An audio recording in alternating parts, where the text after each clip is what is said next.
minsan pero somehow nahanap niyo muli ang isa't isa at nagdesisyong magkabalikan. Sounds like a great love story, di po ba? Pero minsan in reality, ang pakikipagbalikan ang isa sa mga pinakamahirap na pwedeng pagdaanan ng isang couple. Paano nga ba kayo magsisimula muli? Yan ang ating MSG ngayon. Ang taray nitong ano na to. Oo, ito ba nangyari na sa inyo? Na nagkaroon na kayo ng ex? At saka pag sinabing ex, hindi basta nag-cool off lang, break up talaga. Yes, correct. Like you weren't together for 3-6 months and Oo. then you decide to get back together again. Yun. Na-experience yun na ba to? Parang si Luis, Ladies sa first. ngiti pa lang niya, no? Palagay mo. talaga? Oh, ladies first. Ikaw? Siguro naman alam na din ng mga kamars natin na nagkaroon kami ng ganung phase before. As in 6 months, wala. Walang 6 contact months. niya, walang text, walang nothing. Medyo nakikita kami before sa Party Pilipinas, Yes. pero... Dead ma. Oo. Dead man lang Wow. talaga. So, parang yan. Ang hirap nun. So, sino una nag-initiate sa inyo na mag-usap Usap ulit? ulit. Nung nag-start yung Sunday All-Stars, naging magka-group kami.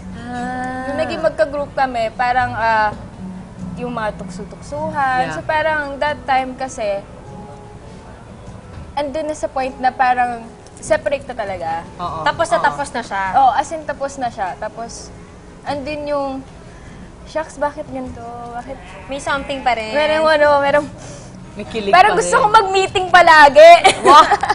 Best Kasi may in meeting, oo. Oo, kasi may meeting kami sa mga production numbers. So parang, nakikita ko na gusto niya mag-meeting, hindi dahil gusto niya talagang makipag-meeting. Parang may mga ganun na gusto niya magkasama, ganun. Ay, grabe. So, Ang unti-unti galing. kayo nagkahulugan ulit ng loob. Pero during the time that you were separated, did you date anyone? Or siya din? Hindi masyado eh. Parang... Nothing serious. Oo, wala. Tsaka, nandun ako sa basement. Nagkaroon ako ng indie film na Island Dreams. Tapos, yung work, Mundo Mo'y Akin. So, may work ako nun. At siya din, meron din siyang Oo, work. So, oo. parang... Busy kayo pareho. Busy parehas. Oh, ikaw naman, RJ. ikaw, RJ. Para na ma-establish Ako. natin kung lahat tayo naka-experience ba nito. Meron. No. Saka yung experience ko, nagkabalikan kami, ngayon kami na ulit. At siya yung nanay ng anak ko. So, how long were you separated? 25 years old ako ngayon, 17 ako nung naging kami, siya 20. Older pala siya. Okay. Opo, mahilig siya sa bata eh. Obviously, nag-aalaga siya ng bata mo. But Tapos, tumagal lang kami. 17 ka, and then how long bago kayo naghiwalay muna?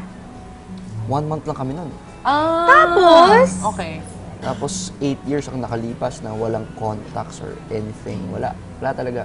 And I'm sure dun sa 8 years na yun, nag-date kayo ng iba, di ba? So, Habang mingle-mingle panahon kung saan-saan. Tapos, kita ko siya sa Facebook. Doon nagsisimula yan. Ad.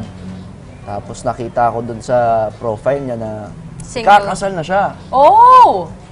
Oh my God! Kakasal na siya. And then, So, sabi ko sarili ko, siya, sa lahat ng pwedeng seryosohin na babae na gusto kong seryosohin na ulit, siya. siya ang pinipili ko noon eh. And then, Sabi ko parang huli na yata. May kurot. Oo. Tapos Ouch. dumating yung isang araw, kasama ko si Daniel. Sabi, kwentuhan kami tungkol sa mga ex namin. May nakwento ako, sabi, tinignan niya yung sa Facebook. Sinakal niya ako. Gigil na gigil. Sabi niya, Brad, ang ganda, ba't mo pinakawalan? Sabi ko, parang ang pangit ko naman, Brad. Diba? So, ayun, tinignan namin yung Facebook. Nakalagay naman sa status niya, it's complicated. Oh. Eto naman ako ngayon, nilabas ko yung pagkapadilya ko.